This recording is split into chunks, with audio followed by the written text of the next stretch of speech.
ভগবান শ্রীকৃষ্ণ বলেন, আমি এসেছি তোমার কাছে তোমায় কিছু বলার জন্য।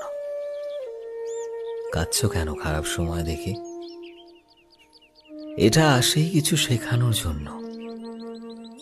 একবার ভাবো, যদি তুমি আমায় ডাক না দিতে, তবে আমি তোমার কাছে কিভাবে আসতাম?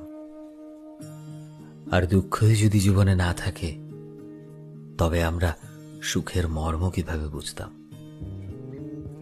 আর কি সুখ দেব আমি তোমায়?